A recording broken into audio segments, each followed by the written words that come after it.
Some big name companies are putting pressure on Facebook, and they want the social media giant to do more to combat the spread of misinformation and hate on its platforms. Companies like Starbucks, Coca-Cola are pulling their advertising spending for the next month, at least. For more on this, we're joined live by the CBC's Jacqueline Hansen. So Jacqueline, thanks for joining us. Tell us why these companies are joining on to this.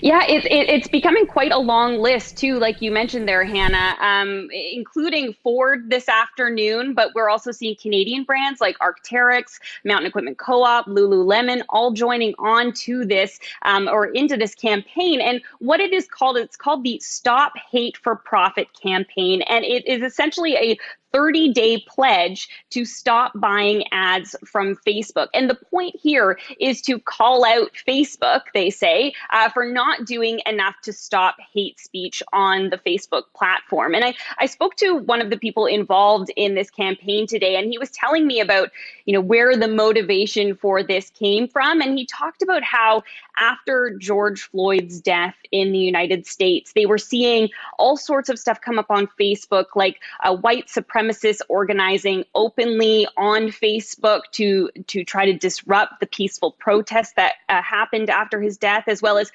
hateful conspiracies about the protests spreading like wildfire. So he said that for them, that was the tipping point. They just couldn't stand that sort of speech happening openly on the Facebook platform. So they started this campaign. And, I wanted to know about some of these companies that were joining on and felt, as compelled to be part of this.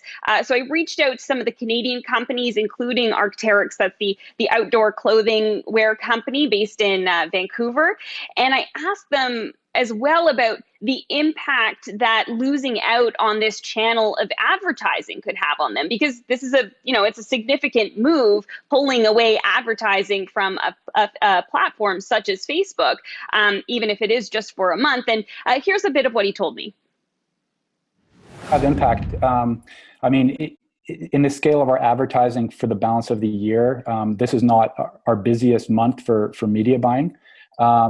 But to be honest, I think we're probably more concerned about making sure that we show our audience and our customers the values that we represent as a brand.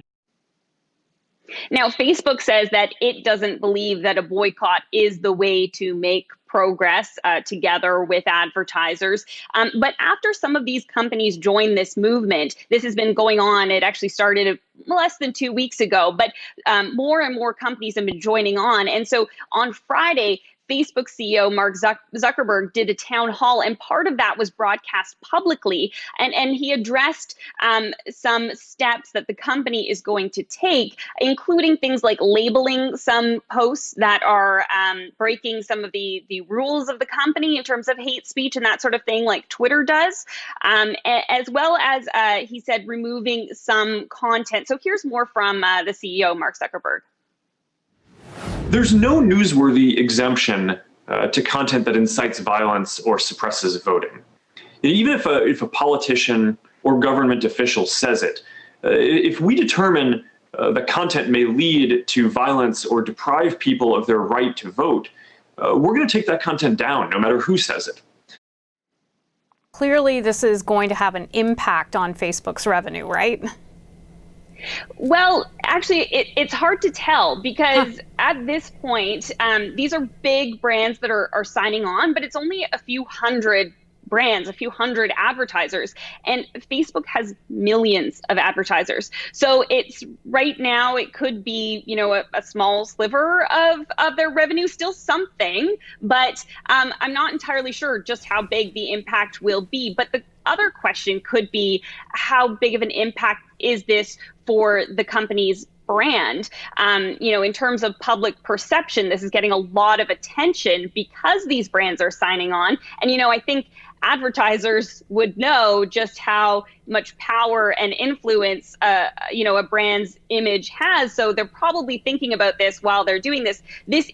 However, this is a temporary boycott. So this pressure on Facebook will only last potentially a month unless advertisers decide to go longer. But I did talk to some people in the advertising industry today, Hannah, and they said that as long as there are users on Facebook, there will be advertisers.